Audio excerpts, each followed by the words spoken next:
Hi there. Welcome back. Ashok is here. I'm Ashok.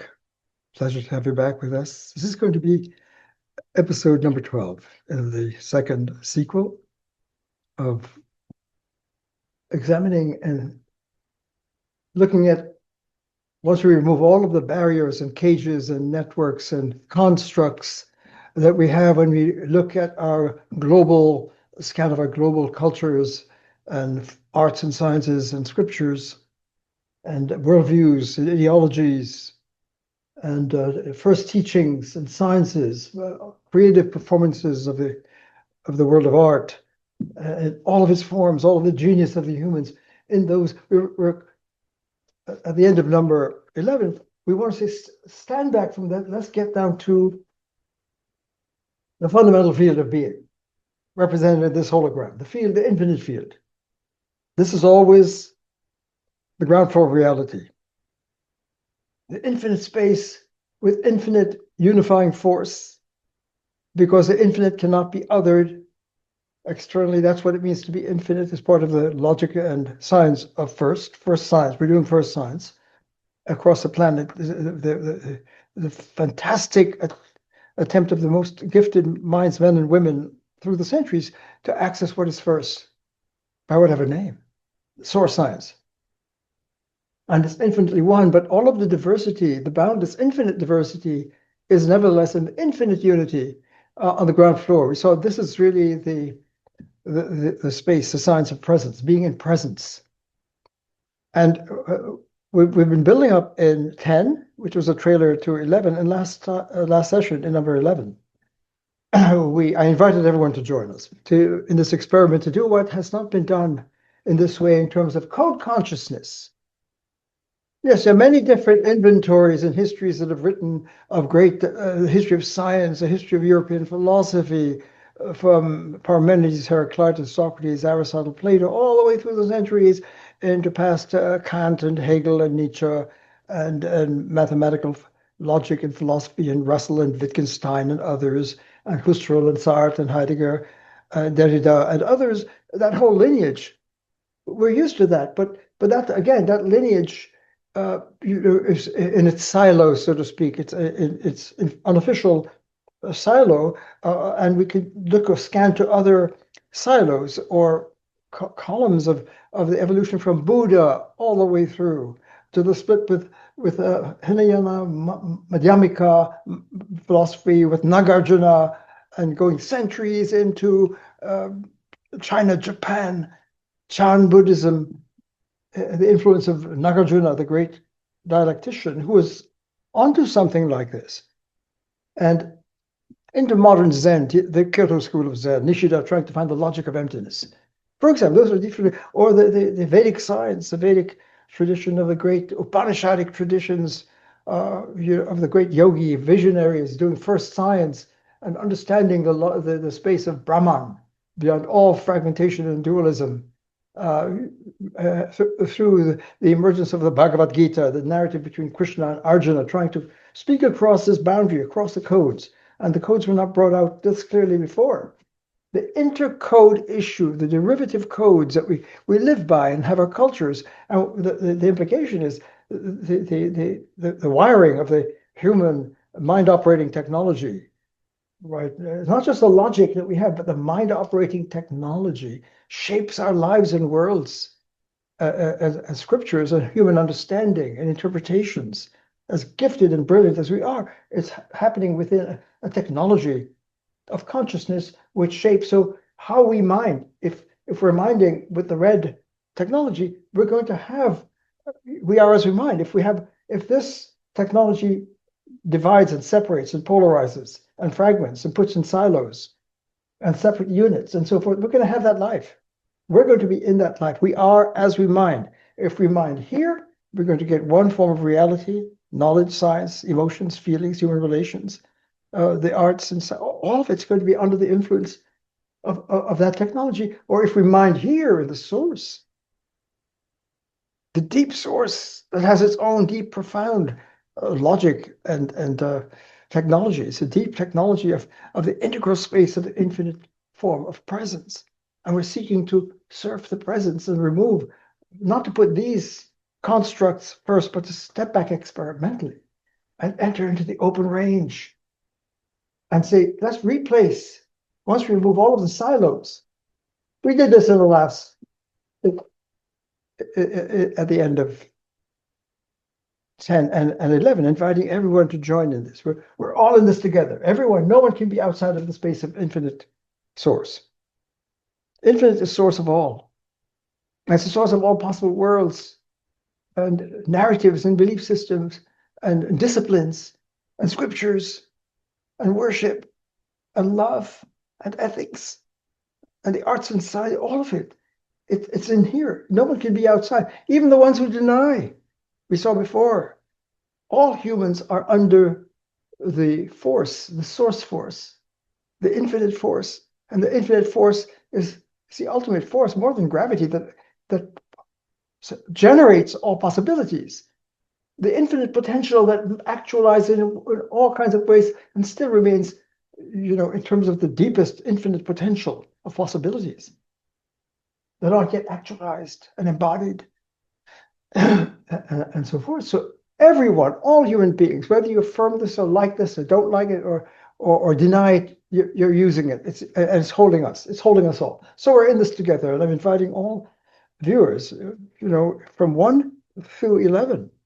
Please help hold space with me, because I'm seeking to do what's never been done this way before in terms of code consciousness, the fundamental code on the ground floor, and the derivative codes where we humans, so far in our development and human development and rational development and literacy development, language skills, and interpretation power of all kinds, this form of mining, this technology of making our lives and our worlds, right, has certain barriers intrinsically to it that creates deep separations and polarizations. I don't want to rehearse that anymore. We've done that ad nauseum already.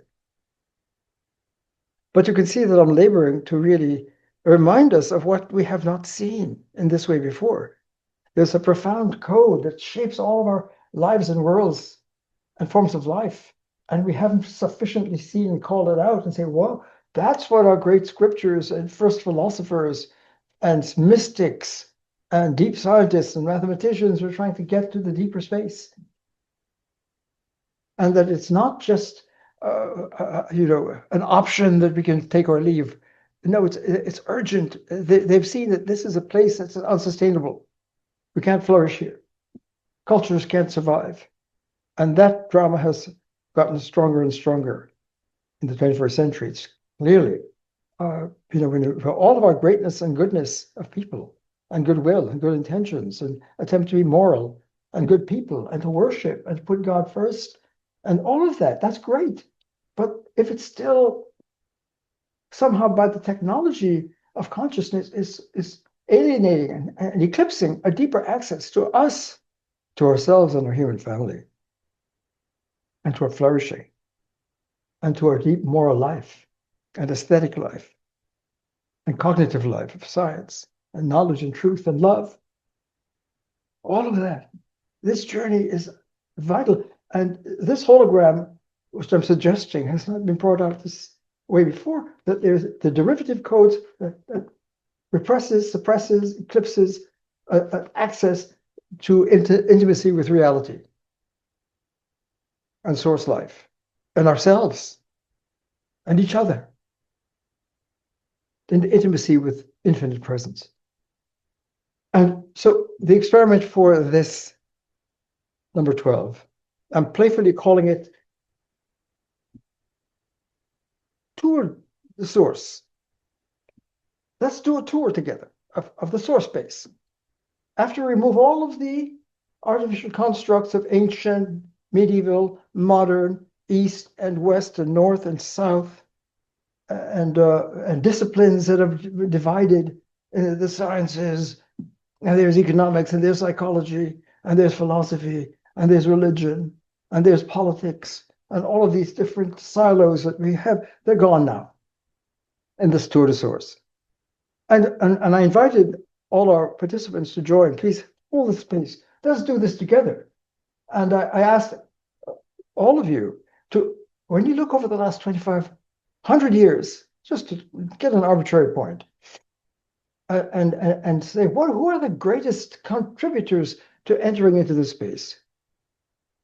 In all fields, in the arts, in the sciences, in philosophy, in scriptures, all humans with all our great creativity, dance, music, poetry, all of it. We're all here, and we're contemporaneous. In this hologram of the human condition, namely that we're great as it is that we are, and AI is going on here too. By the way, it's laboring under a certain logic, and grammar, and code.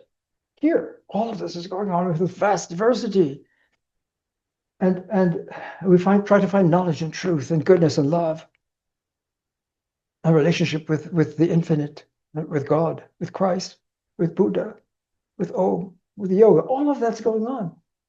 But what has not been clear, this is really the main challenge of our tour de source, is if we remove all of these artificial barriers, artificial in the sense that there's a kind of artificial officiality of our cultures and our narratives and our worlds according to our wills. Here we are, and we have our narratives, and our wills makes votes. I believe, I want, I wish, I intend, I meditate, I love, I worship. All of that's going with the will. The will is extremely important as a human faculty.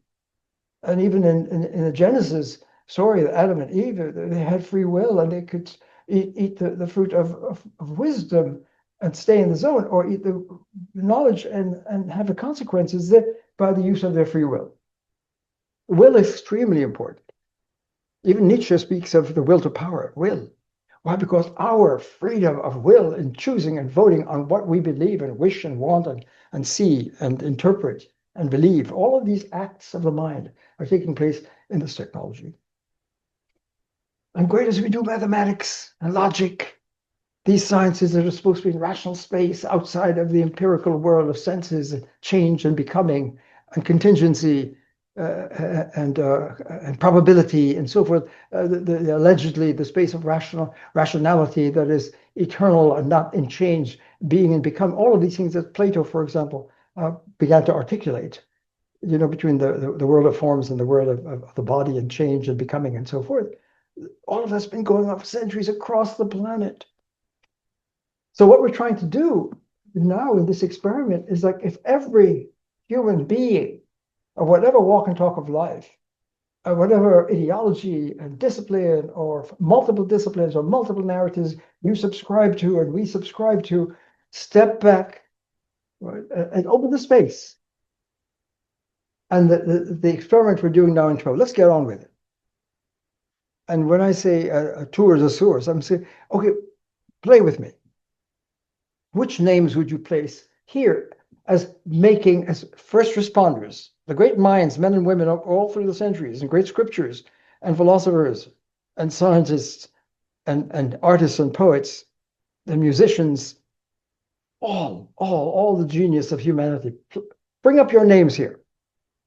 And what I'm going to bring up some of the names. I'm not going to try to cover all of them. I'm going to give you a sample. What I wish to do in number 12 is say, now we've removed all of those artificial imposed barriers by our human constructs, and the space of the ground floor is open, and everyone here is being called we're in a unified field.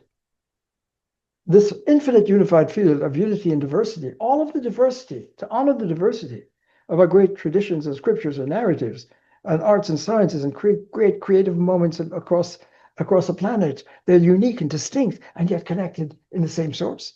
And this is opening up that space. Okay, we're all being sourced, and we're all answerable to the infinite presence. Whom amongst our greatest men and women and visionary and gifted creativity have contributed to the code shift? That's really the experiment we're in. If getting from here, the human condition, if we're in a certain technology of consciousness that's shaping our lives and having the consequences of the fallout across the planet that we now see. In the USA, for example, right, it looks as though there's some problems going on, deep problems that haven't been solved since the founding 249 years ago, 48 years ago. Things are falling apart, right? Where are we, the people? in the found. Is it here? Is we the people here in scattered diversity and competing ideologies and ideological wars and culture wars? Or is there a deeper space? Think of Gandhi and Martin Luther King first. Let's put them up there, all these different teachers. Here's a question that I'm going to play out now, playfully with us in this to the source.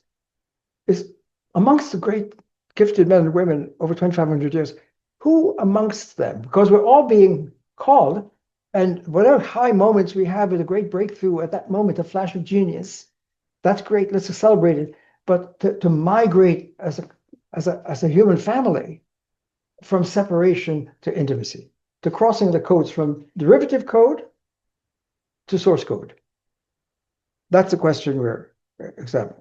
We're not questioning the brilliance of, but who amongst our great gifted people have helped humanity to see this and see the consequences and realize that we could look at all our great teachings and scriptures and texts here, or they could be seen here in the source context, on the ground floor of literacy and rationality and cognition and emotions and love and relationships and life, source life.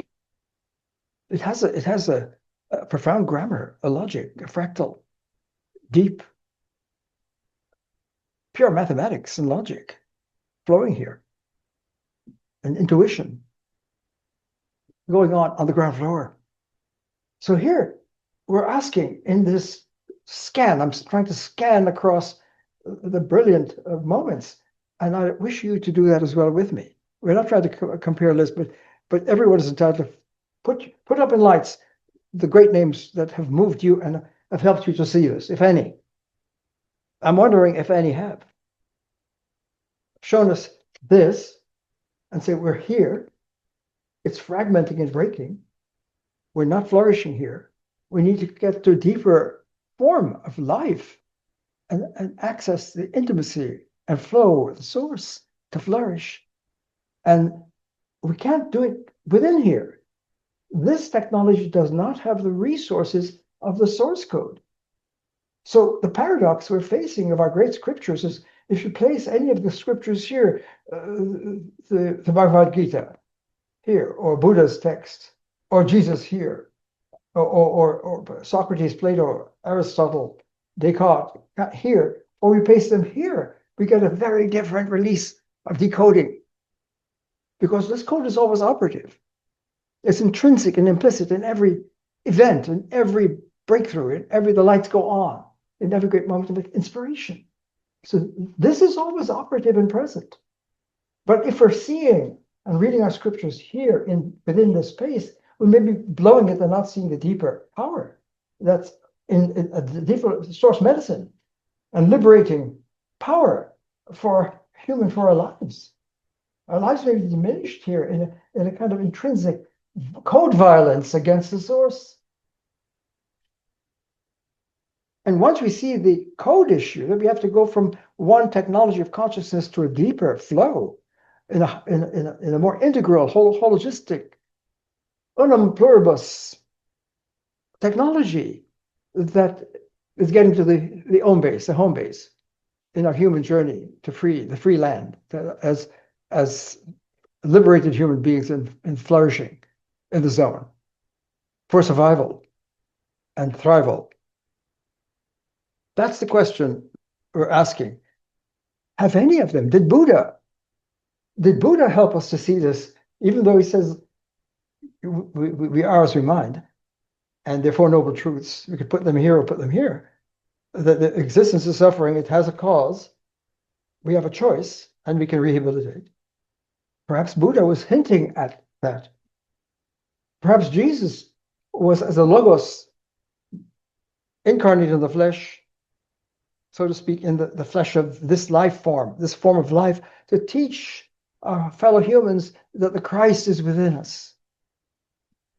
Translated here, if you put the Jesus teaching here, if Jesus was speaking from this language to us, the human family, here, and trying to remind us that we are Christed, we have the code within us, we have the source code, we're source sapiens, we're children of source. And the greatest thing we can do is to awaken. One moment, please. I see a little. Thank you.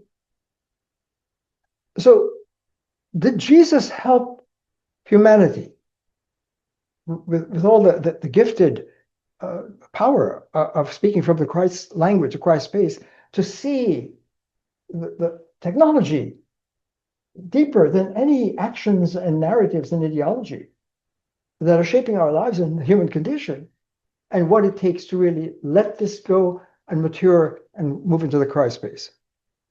Was that shown? How did Jesus, as Christ speaking here, this language, and I am the way, the truth, and the life, I and the source are one. If it's understood and downloaded here into this logic and this technology, we may be losing the essence of what Jesus was seeking to say. But how do we translate across the codes? That's the question. Buddha despaired of teaching. All of our great teachers face this problem. Once they see, the mystics really just say, there's no way to teach this. They enter silence, right? That once you surf this and see the unimplorable power of intimacy with being, with reality, with truth, with cognition and knowledge and love and so forth, you realize we don't have the resources to understand that. How are we going to teach this language? You can't. They despair. And they say, silence is golden. Silence is golden. There are no words. There are no words that can express that truth. So let's go into silence at the edge. It's off limits to words. This often happens. So the point I'm making is our great teachers, when Krishna is speaking from the Om zone in the Bhagavad Gita to Arjuna, who is an everyday person on the battlefield in a life breakdown of his technology, but he doesn't understand it. And Krishna is trying to speak to him and coach him to rise by yoga technology and to meet him where Krishna is in the fundamental field of Brahman, of Om, where we're in the flow now of flourishing. Nirvana. In this space. How does Krishna, speaking this language, speak and communicate with Arjuna, who doesn't have that language and doesn't have a code? We need to have access to the code and see this. If we're going to let this go, if our great teachers are saying, you realize where we are existentially is generating profound breakdowns and malpractice and pathologies existentially in the human condition. And until we are able to somehow see it and vote to move to a deeper and gain access to a deeper technology, the greatest technological breakthrough would be to understand source code and why it's vital for our survival as a human family. So Buddha despaired of teaching across the barrier, across the codes. Krishna had trouble teaching across the codes. Jesus had moments where he realized that for those who have ears, let them hear. Well, there's a moment of frustration, realizing that speaking this language to deaf ears who haven't seen what's being called to rise from alienation from source and separation into intimacy. That we're all Christed. That this infinite space is right here within us. The sacred space is right where where we live. In all of our battles and breakdowns and pathology, still we're being held by the sacred love and beauty of the infinite force. When you say the kingdom of source is within all of us, it means that's an axiom of source science. Everyone is living in this space of presence and coded with it and have access to it. And it's urgent that we find a way to be genuine first responders. So this episode 12, hold me please and help me. Episode 12 is, okay, you do your experiment with your names. So are we clear? We're saying, which of our great men and women, wisdom, life coaches, heroes, scriptures, through the ages, helped to bring this out and to identify the derivative code that fragments and breaks down medically, existentially, ontologically, and to help us see this and step back and migrate into flourishing in the zone. Has anyone done that? I dare ask. I'm not denying the magnificence of Moses. the magnificence of Jesus, of Muhammad, of Krishna, of Buddha, Lao Tzu, and many others.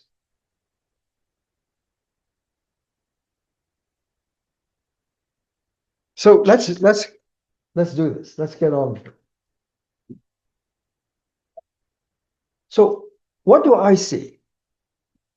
After 60 years as a first philosopher seeking a logician and ontologist, seeking to understand the grammar of being, of presence, and the deep logic of all logics and the form of all forms, and being open to east, west, north, and south, different forms of wisdom across disciplinaries, transdisciplinary, in all forms of human creativity. In a contemporaneous space now, they're not going to ancient, modern, they're all together now, we're together. So Heraclitus, 2,500 years ago, before Socrates, is right here with Heidegger. From Heidegger to Heraclitus, they're contemporaries. Plato is a contemporary. With Aristotle and Descartes and Spinoza and Kant and Leibniz, all of these gifted first philosophers attempting to get to the narrative of reality, they're all together. Jesus is right here. Buddha is here. Krishna is here.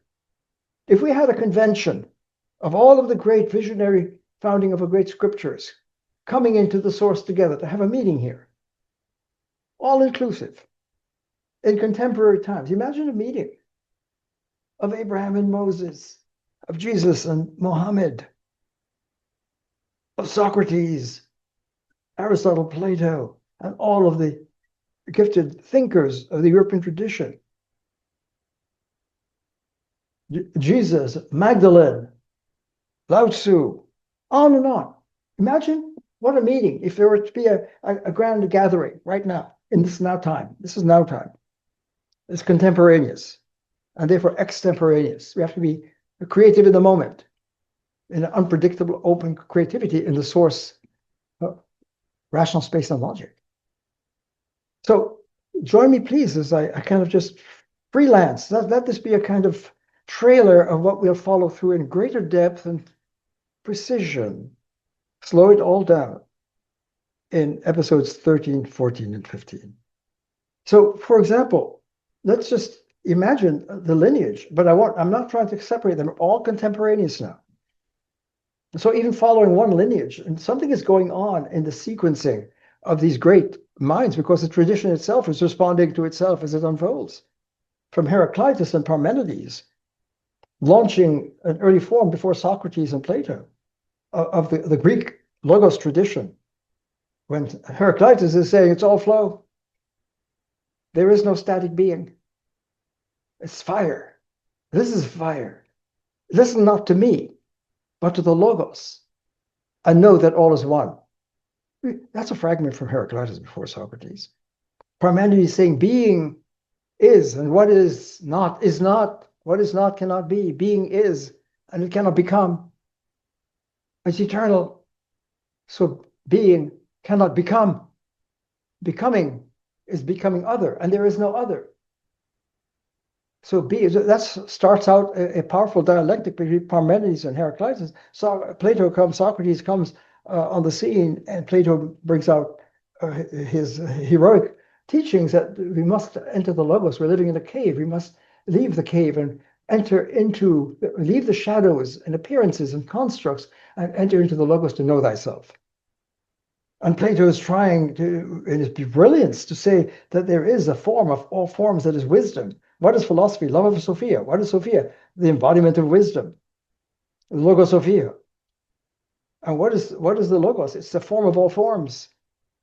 It's a source. And it's unified. And all forms are derived from the infinite source form.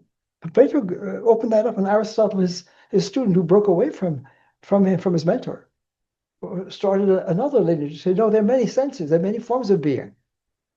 There's theoretical reason and practical reason.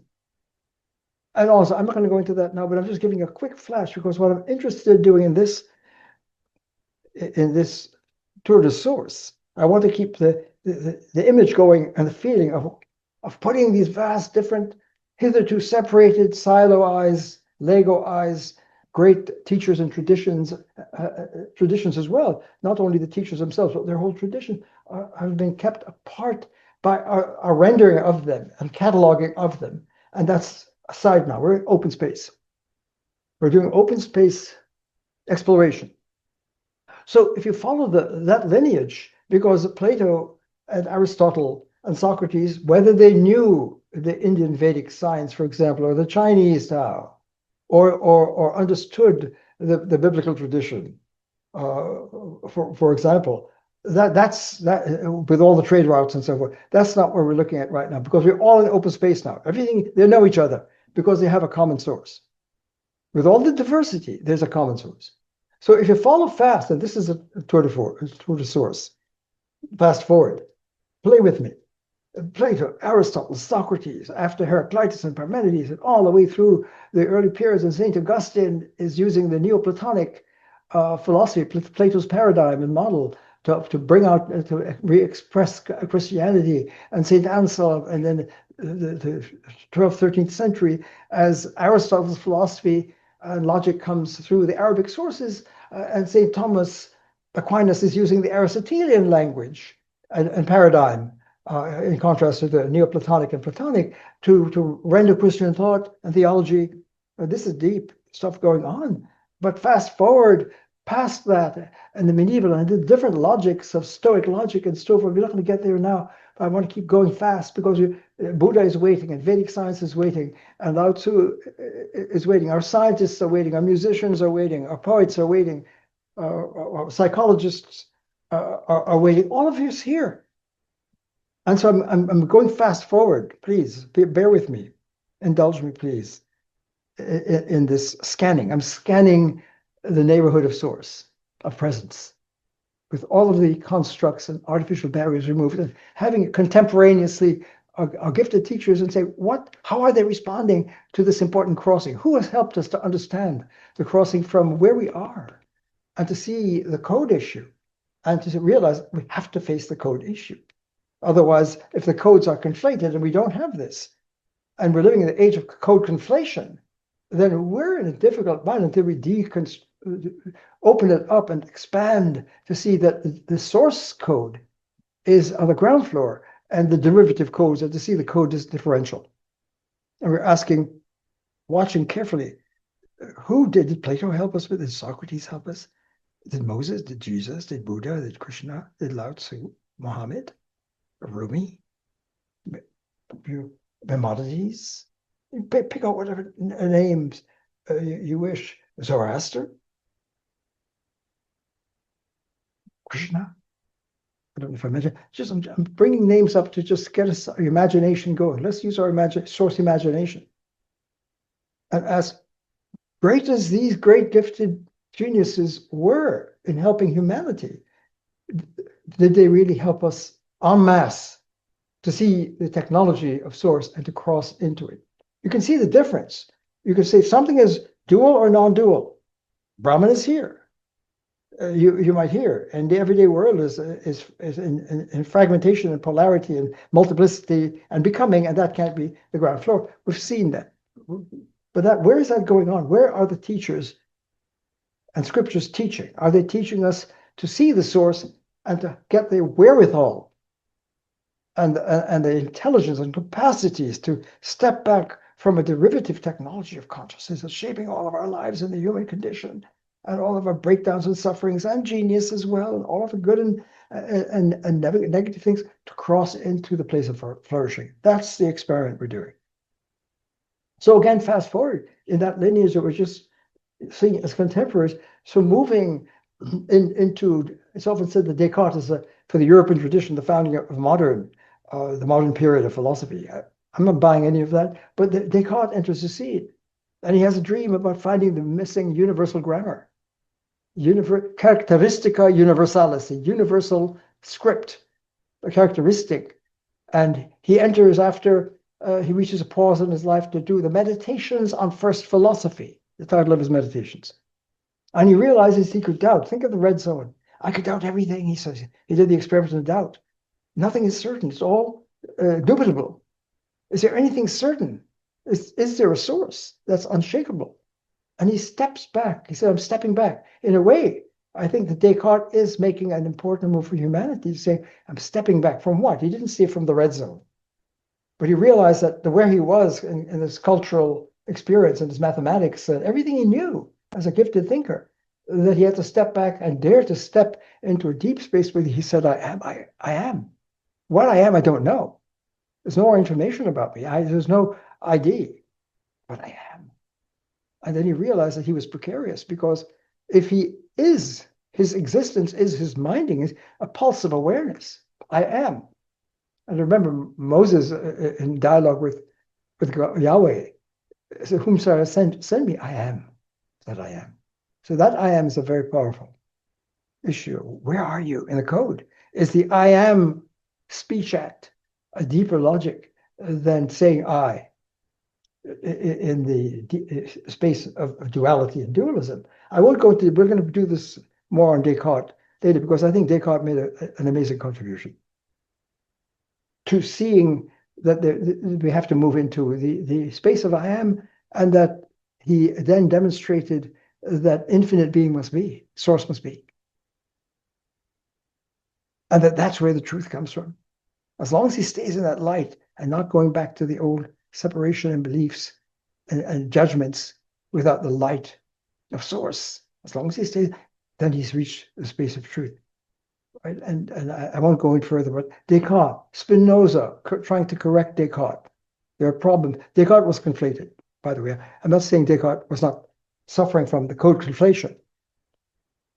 So was Spinoza, when he said being infinite substance is one, and all plurality of modes of substance and so forth. Brilliant moves made by Spinoza. And Leibniz comes on the scene after and speak of infinite monads. I want to go there now. But Descartes, Spinoza, Leibniz, and at the same time, over in the British Isles, Locke, John Locke is saying, I'm done with this rationalism of the rationalists who say that there's reason and we have innate knowledge, and there is innate a priori knowledge in the human, and knowledge is remembering that innate timeless knowledge. He rejects that and saying the mind is a tabula rasa, which was a big bombshell for philosophical life. We're born with a blank tablet without any knowledge inscribed within us that we bring from eternal life and space. And our senses are dominant in learning about life and concepts. And we perceive and have percepts, not concepts. So let's redesign the human narrative. And you had Locke, I'll come back to that later, Berkeley, David Hume, brilliant, trying to follow the consequences. If reason does not shape our human essence, but percepts and the senses and sympathy and feelings, then we are passional beings, not rational beings. So the nature of the human is being transformed profoundly by Locke and Hume, showing that all of causation are associations of psychology, and ethics has to do with sentiment and feeling, and not these alleged rational. So when you put rationalism aside and go into the empirical, the senses and the body, is where we get our ideas and our percepts, and we build our concepts from our percepts. So that's a profound bifurcation. And Kant comes along and sees in a crisis that is there anything in reason from the rationalist tradition and the new tradition brought up by David Hume of the empirical world of contingency in the senses? Are we sensible beings, or are we rational in the sense of Plato and Aristotle and Socrates? And there's a crisis that Kant seeks to resolve in these lineages. This is taking, even if doing this scan is taking longer than I wish. So let me just go for it. So Kant tries to bridge them, seeing that concepts without percepts are empty, but percepts without concepts are blind. They arise together, which is, we're going to see, is a very important insight into the flow, the Buddha space, where everything is co-arising. These dualisms that come out in our philosophical narratives, they're one after the other. We find splits and polarizations and duality. Is it is first or isn't first? Is it being first or becoming first? Is it one or is it many? Isn't stronger than is, which is first, and so forth. That's been going on for centuries, is what I'm suggesting. We'll come back to this later. So from Kant, he leaves us with problems of split between the noumena, reality as it really is, and phenomena, what appears to us. And the space and time are the wiring of our body embodiment and causation and cause and effect and other constructs of reason. And the categories of reason are in our intellect. So he's trying to build a new language, a Copernican revolution in philosophy, that the thinker, this is the observer effect, the presence of the observer, thinker, shapes the content of phenomena and what appears. But we can't see what really is. The thing itself, the thing on this, we have to see we only have to realize that knowledge is limited to appearance. And science is trying to understand those regularities and laws to answer David Hume's challenge. And so far, then Hegel comes on the scene and sees it a deep problem with a split in between noumena and phenomena for Kant, and says Geist, Wissenschaft, Geist, infinite spirit, is moving all history. And there's a dialectical unfolding of opposites moving ever higher towards Geist. Amazing, trying to get a continuum. So we begin to see it's not just Plato and Socrates and Aristotle here, Descartes over there, and Locke over here. Something's going on magnificently in the inner dialectical interplay of these different gifted minds. And so beyond Hegel and Nietzsche and coming into the uncovering, and I'm skipping so many names, it's so rich. With Schelling, for example, and Schopenhauer, I'm not going to go into that yet in the will. That's all coming out there around the time of Nietzsche, beyond good and evil, and the Übermensch, and the will to power, all coming out in Nietzsche, and God is dead, and we're killing him. Christianity is killing him by putting God here, and he's not saying God is dead, of course, but God is not here. You know, that's not working. So Nietzsche is a powerful critic of the human condition and seeing that something is not right. So does Nietzsche help us to see this and make the shift? This is a problem. Maybe I should just go back here to keep this. Wait, so don't lose the space. We're doing a tour here in the contemporary space, but just remember that where would you place Nietzsche? Is he conflated and mixing the two codes and haven't really clarified them yet? And it has an intercode, fusion, identity fusion of the two codes in his brilliant thinking. And beyond that, the breakthrough to modern analytic philosophy of mathematical logic, Frege and Russell and Wittgenstein, and Ludwig Wittgenstein following his teacher, using the new logic to realize the old logic of Aristotle has shaped culture for centuries, is defective. And thank goodness we've got the new mathematical logic. And Russell and Whitehead tried to show for the first time that mathematics derives from pure logic, the mathematical logic. But the classical logic of Plato and Aristotle, you can't just dump that. We'll see that, right? That logic has a profound lasting effect now and can take to understand how our worlds are formed, that the mathematical logic, there's a revolution in logic that spawns the Anglo-American analytic revolution on this side of the English Channel. And at the same time, that early Wittgenstein and Bertrand Russell, that has a very powerful shift in which Wittgenstein in his early career then steps back and comes back and then radically questions what he had in that privileging of that logic. All this is going on. Amazing. Early Wittgenstein, later Wittgenstein. And then on the other side of the English Channel, this is taking longer than I thought, just to even do the scan. I'm going to go faster to try and just get this on the map.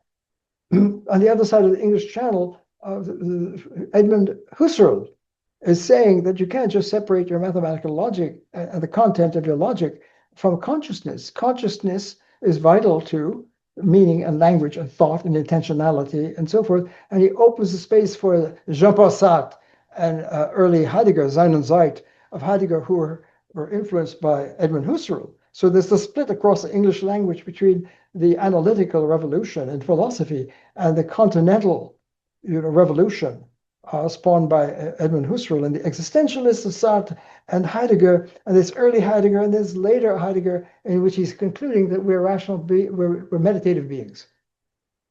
Wow. From Heraclitus, listen not to me but to the Logos and know that we're one.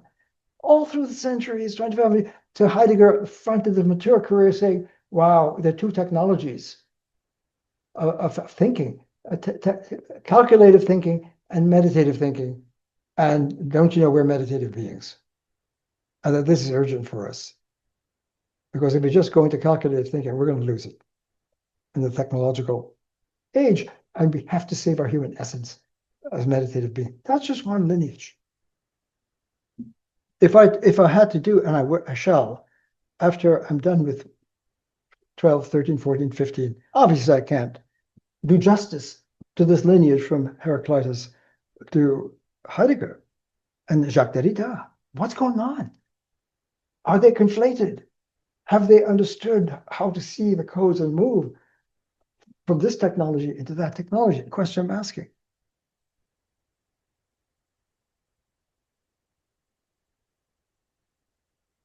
So let's let that sit in the contemporary space, right? That's all going on here. And let's move over here to a next door neighbor, but it's all connected in the space to the Vedic tradition, the Vedic science of the Upanishads and the great meditating geniuses of first philosophy, first science, to understand the space of Om in meditative technology.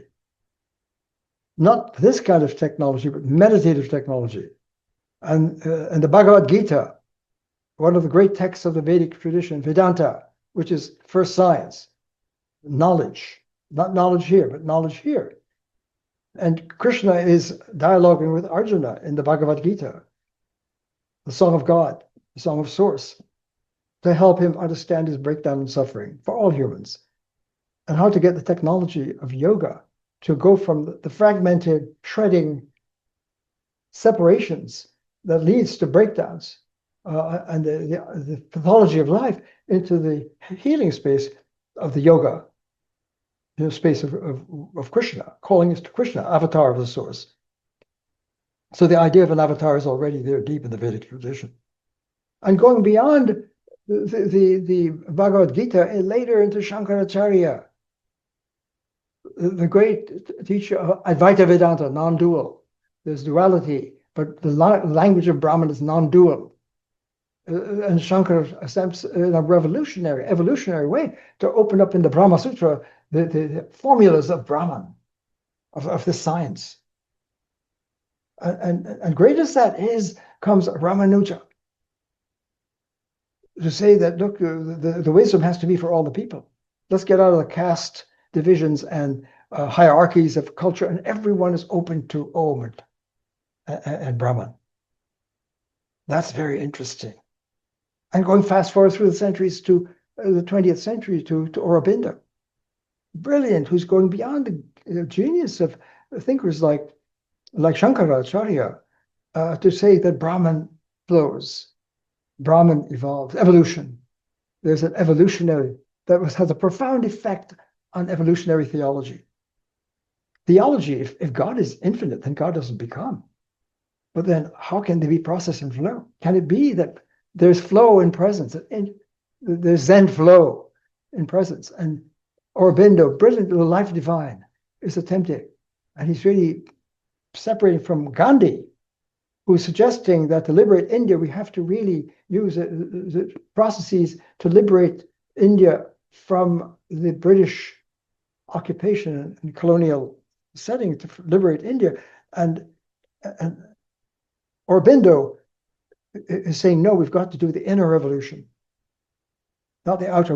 Until we perform the inner internal revolution, we will not be free people. We will not be liberated. Very interesting, that interplay between Gandhi and Aurobindo. And Pondicherry, the Oroville, a community is formed to create, allegedly, the first attempt at a global experiment in a global community. And that profound influence on integral studies in California Institute. I won't go into that, but I'm just giving you that picture. And think of Teilhard de Chardin, who is talking about an evolutionary process. And that's just following that lineage from the great Upanishadic tradition in Vedic science all through the centuries into Aurobindo. And there's a profound unfolding there too. And so far, we haven't seen a dialogue between, say, the existentialists or Heidegger's beginning to open up to yoga, right? And they're beginning to be not just vertical, but cross fertilization in discovering now as these teachings of the East become accessible through Max Muller, for example, the translations of the Vedic texts and Indian philosophy. And let's jump for a moment next door from the Vedic tradition to Buddha, who was trained in the yoga technologies, but realized that humans are suffering. And he wanted to figure out scientifically with the deepest meditations, what's causing that suffering? And not to develop theories and abstract philosophical academic thinking, but to remove the arrow of suffering. And I won't go into that now, but the great breakthrough of enlightenment of Buddha, and he distilled it to four noble truths. There weren't truths here. There were truths from source science. He sees the field of emptiness, shunyata. It's empty of all constructs and atomic units and Lego pieces and fragments and polarization, because the field of reality is infinite unum flow, and therefore everything co-arising and non-local and interconnected. There's no space without time, no time without mind, no mind without word, no word without world, on and on, all. Everything is co-relationally arising. Brilliant breakthrough into the language of presence, of emptiness, beyond ideologies. It was clear in Buddha's teaching that no belief system, no narrative, no ideology will really get us into the Buddha space of the Buddha Dharma, which is ethics of compassion, where we're all co-arising. We begin to see the outlines of the foundation for the golden rule echoes across the human family over centuries. What's the golden rule? The self and the other. We're so woven together and intricately bound with each other. And in the tradition of Jesus, that to love God is to love one another. Why? Because in the God space, everything is interwoven. So we begin to see that ethics is built into the deep technology of deep dialogue, interconnectivity. So Buddha was opening up a profound space, even though Buddha despaired of teaching this philosophy to the everyday villagers and people. He saw that this was not yet clear. And in the 2nd century AD, Nagarjuna comes along, a brilliant Nagarjuna, in the Madhyamika tradition, the traditions, I won't go into that now, but Nagarjuna did something astounding. He attempted to show that there's a logic, a binary logic that collapses on itself. And it cannot be the language of the Buddha, of Dharma, of Shunyata. So say S is P, S is or isn't P, to use that. Show it, it's not P, it's not P, it's not P and not P, it's neither P nor not P. And in that critique, it shows that there's an intrinsic self-destructing, deconstructing paradox built in to the technology of everyday informationized thinking, and that logic cannot gain access to the source. And until we let that go, we will not gain access. So that was a high point.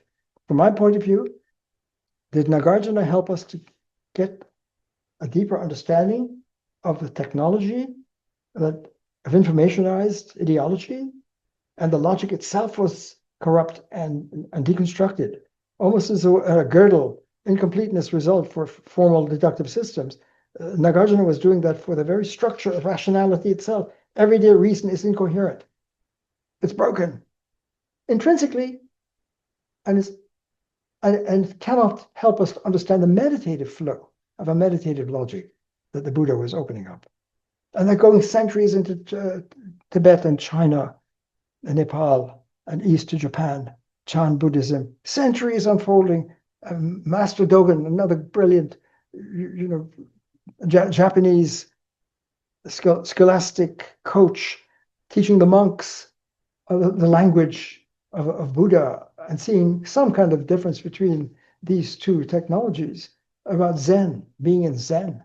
And centuries later into the 20th century with Nishida, the founder of the Kyoto School of Zen, where he's trying to, in the high point of his career, to get the logic of emptiness.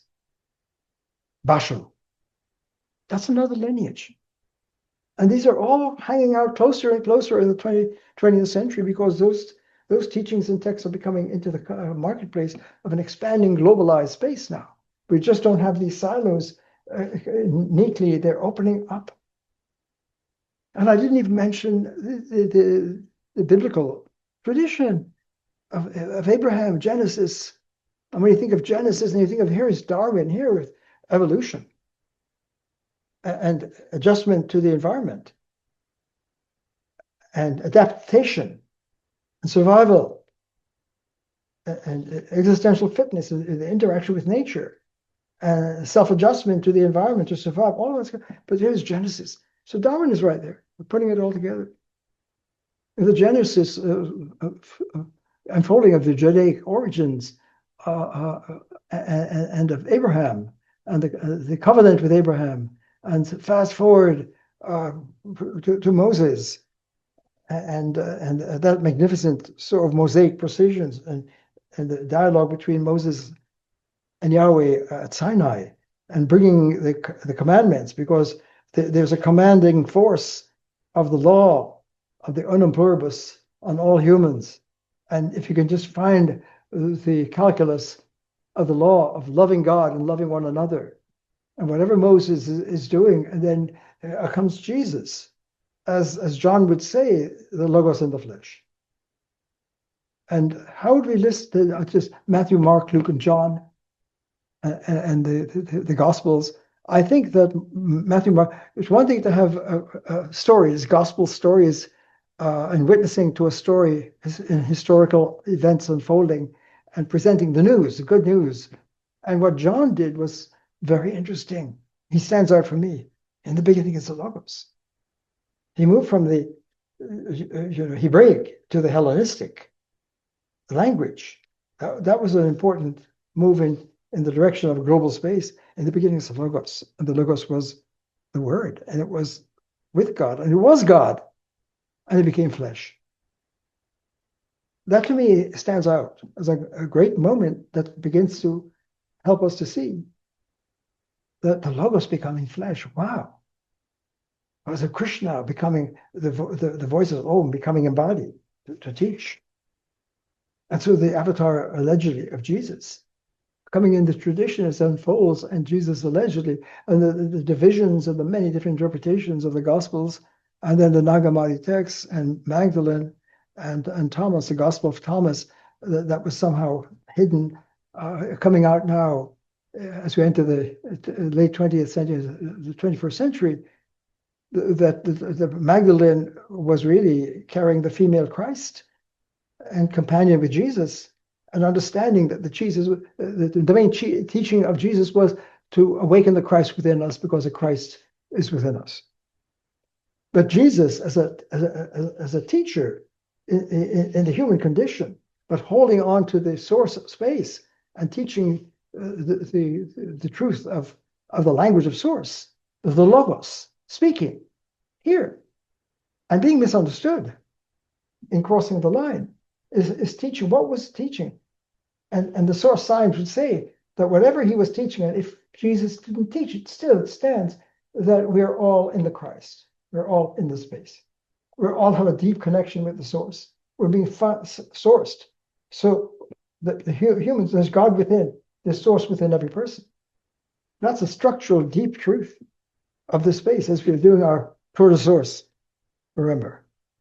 And so from the Jesus and all the drama that unfolds through the Roman Catholic Church to codify it and to distill the canonical texts that makes it legitimate to the New Testament, and seeing the New Testament as fulfilling the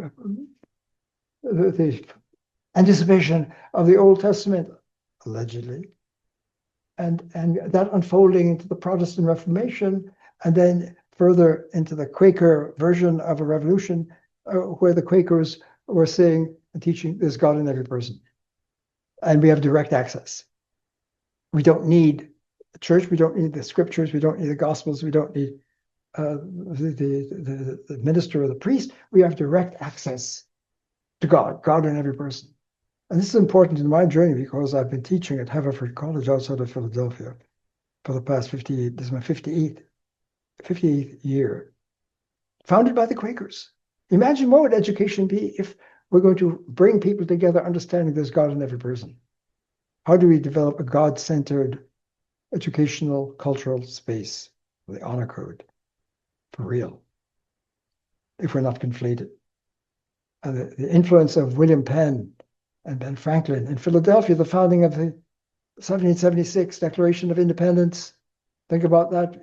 Was it conflated? Were these founders being called by the source, but were conflated? They didn't have the code clarity.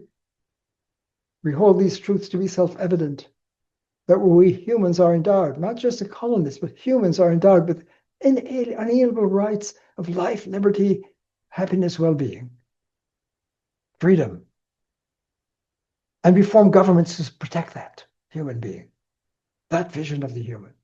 That taps into, with a regard to the wisdom of mankind, as the wording in the opening of the Declaration, that in the course of events, whatever arrangements we have in the human governmental political situation, if we're not free agents at liberty and unalienable rights, then we've got to really separate. There's a separation. And institute a form of government that will protect the human being. That was a holy experiment, allegedly, in Philadelphia, with the influence of Quakers and indigenous wisdom and federations and so on. I won't go into that now, but I'm just putting that on the board. Did the founders of the holy experiment of democracy, did they help to bring out a migration? Is the USA here or is it here? And bring out Gandhi and King. Gandhi seeking to liberate India from the occupation of the British. And his introduction of a technology of nonviolent passive resistance and active resistance and so forth. And Martin Luther King picking up on that also in his Christian orientation to understand the powerful civil rights movement to liberate people. And the Quakers seeking with the Underground Railroads at the end of termination of slavery to bring people north. All of that's going on in the tour de source. I'm going to have to stop soon. I'm sorry to hold you this long. I'm sorry to hold me this long. This is new for me. I said, I've got to do this. I've got to do a scan where we don't separate these out anymore, but bring them up on the board together, all at once as contemporaries. So Magdalene is here. And the Gospel of Thomas is right here too. And the teachings of the Quakers are here. And political leaders in the 20th century like Gandhi and Martin Luther King and Mandela and Desmond Tutu and others, and the role that Gorbachev is playing, perestroika, glasnost, dialogue, respect. All of that's coming out in the hologram. I haven't even begun to talk about the whole Chinese lineage of Lao Tzu. The Tao that is named is not the Tao. And the beautiful meditations of Lao Tzu in the Tao Te Ching to open up the language of Tao. That's right here too. He's on the board. And Confucius so profoundly influential in the shaping of Chinese culture, of the cultivation of the human being and the rectification of names. What's going on there with Confucius? Does he belong here? Is Lao Tzu? Chuanzi? There's so many names we could bring up. I'm not going to do it now.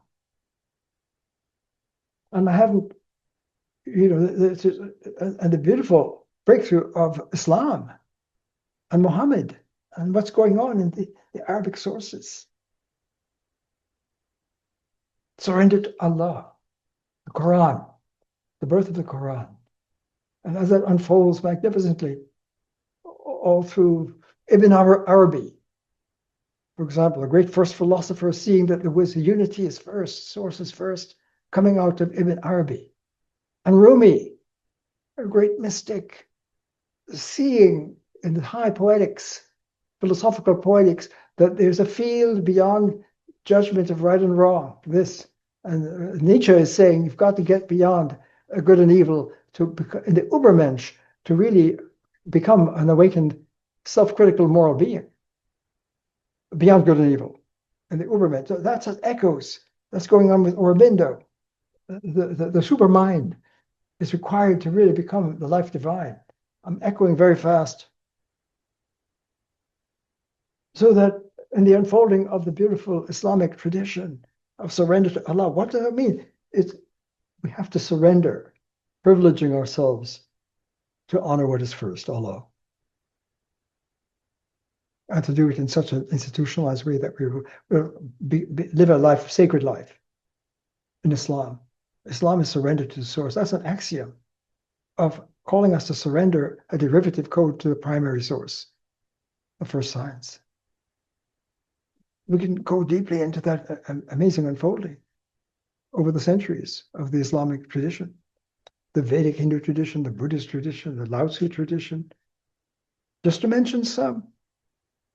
I'm going to wrap this up very soon, but in the 20th century, let's scan across into what about psychologists like Freud, psychiatry, who's trying to fulfill Socrates' attempt to know thyself, and he's trying to use some instruments of modern science that comes out of the empirical tradition of science evolving with Bacon and Galileo and Newton and minds of that kind, trying to understand the laws of nature, natural philosophy of Newton, unfolding as the physics unfold, Einstein's breakthrough of the space-time continuum in relativity, and beyond relativity to thinkers like Bohm,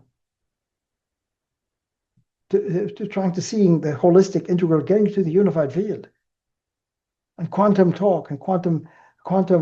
So not only just relativity of Einstein, but space-time continuum and the mathematics of bending space-time and the gravitational field, all of that amazing developments. Is it tapping into this understanding the physics of nature here and trying to see a continuum, because reality is a profound continuum, and quantum mechanics emerging and trying to see, and even the word quantum is quanta, already presumes that you've got quantity on the map, right? To question a whole new way of understanding nature and the probability and the quantum field and all of the amazing breakthroughs of theoretical. We'll go into that in a sequel. All of these great names of theoretical physics and mathematics. Ramanujan, who somehow was getting formulae and theorems directly. There's a production called The Man Who Knew Infinity. Really, whatever, is it here or there? Where was Ramanujan? But the brilliance and undeniability that person was tapping into deep mathematics. Even though we didn't have all the proofs here yet of the theorems, and he left. That's one of the examples in the tradition, gifted mathematical minds. I want to look at that, and not just Freud trying to understand breakthrough that it's not conscious rationality that rules our lives. The unconscious. That's a huge shift in the paradigm of what it means to be a self, a human. The id, the ego, super ego, and his brilliant breakthrough that launched psychiatry.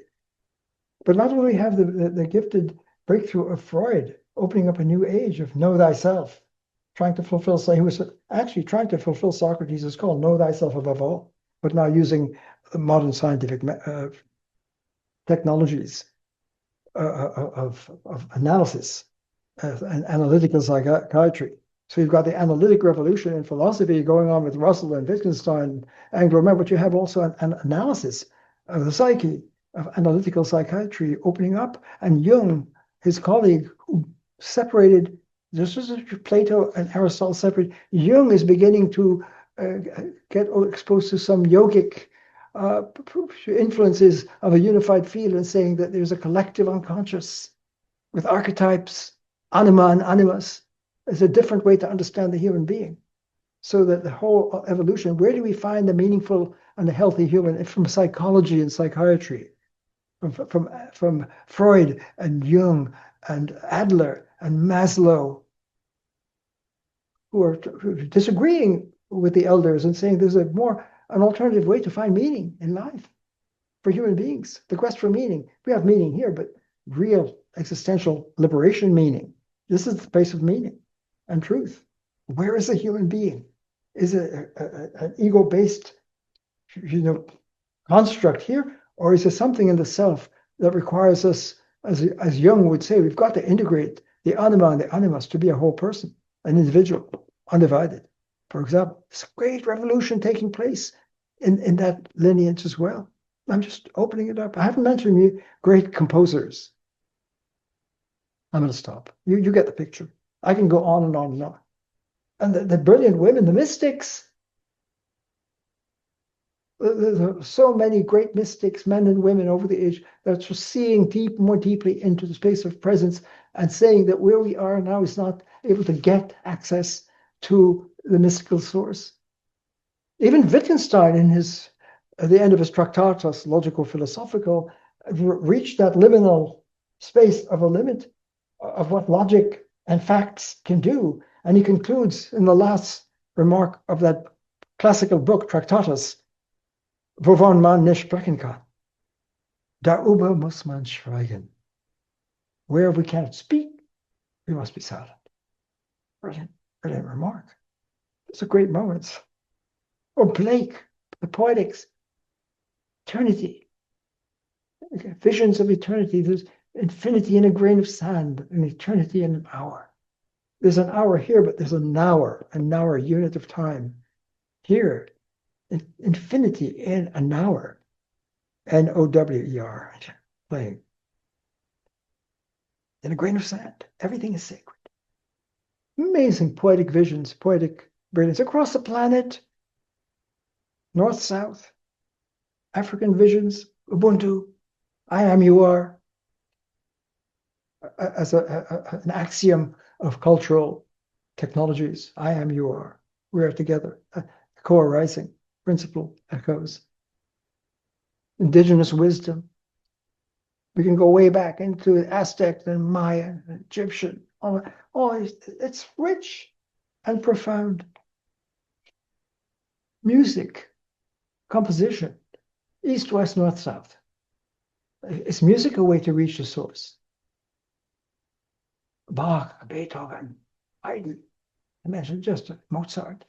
I'm not just trying to privilege European classical, because when you look at the contemporary music, such gifted geniuses in their voices and songs and lyrics. In the pop culture, so many different best-selling authors who have trained to life coach, selling millions of books and being recognized as life coaches to help people understand the power of now, ageless body, timeless mind, return to love. These are some of the titles, the 4 agreements, on and on. Madame Blavatsky, Krishnamurti, Osho, giving you examples on and on, that rich end of the 20th century and entering into the 21st century, a wide range of popular life coaches, Ram Dass, Alan Watts, on and on, Don Juan, just giving you all that's here. And I've just touched on, this is just the tip of the Sourceberg in this tour de source.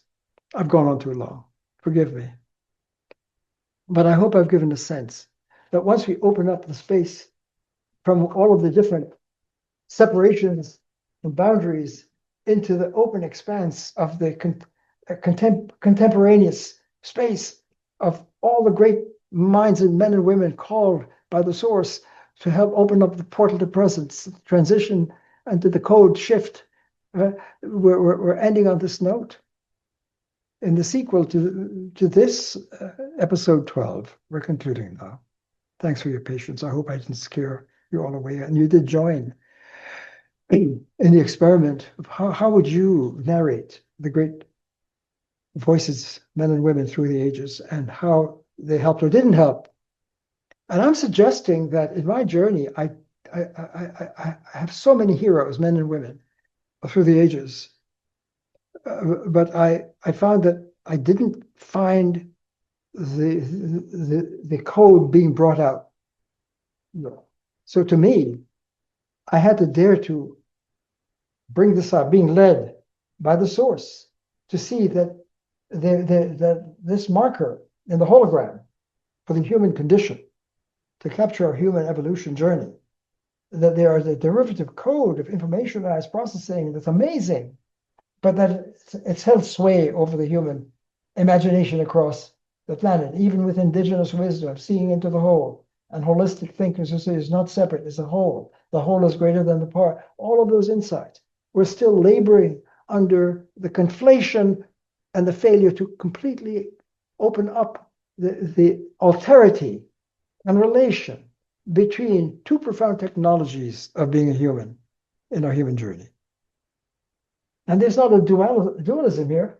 The source is funding all of the technology, derivative codes and technologies that we have across the planet. It cannot be outside. So all is being funded. So there's a sweet connection between the source and all human forms of life and cultures and scriptures and so forth. But they're all being sourced. And what emerges from this tour de source of opening up the frontiers and bringing into contemporaneous interactions the wide range of gifted human beings across all disciplines and fields, performing arts, singers with their voices and dancers with their movements, musicians, sound and vibration and frequency to move the heart and the heart math into the source, all of that, we want to honor it all. And so I'd like to leave on this note then. When we go into episode 13, I would like to slow down this trailer of getting on the map.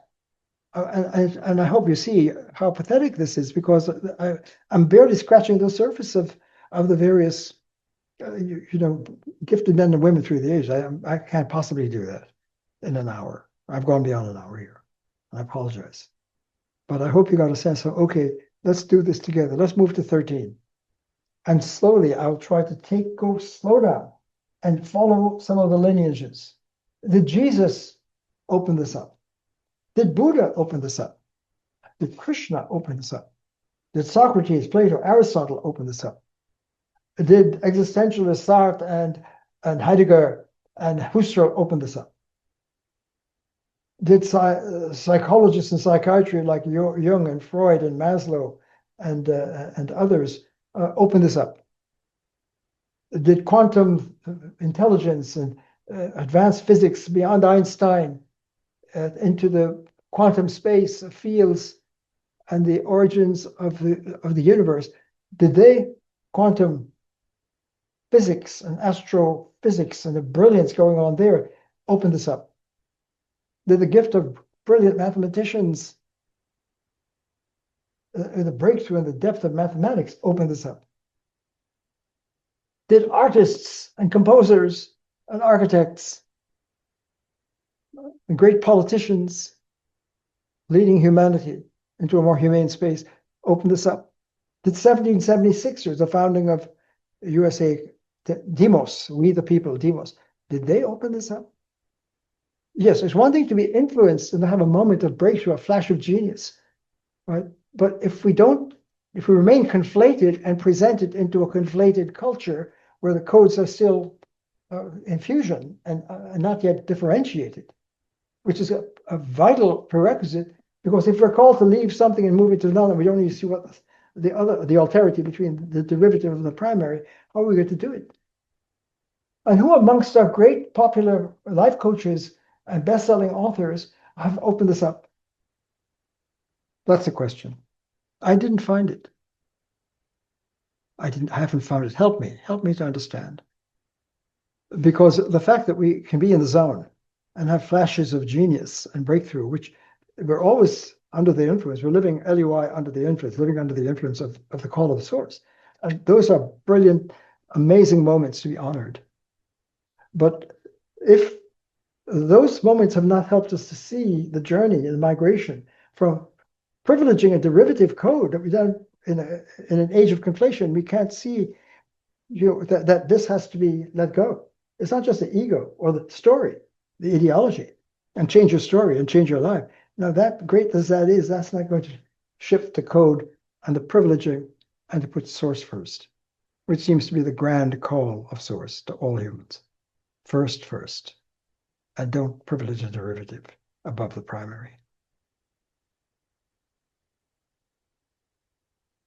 So let's end on that meditative note. Thank you for holding space with me.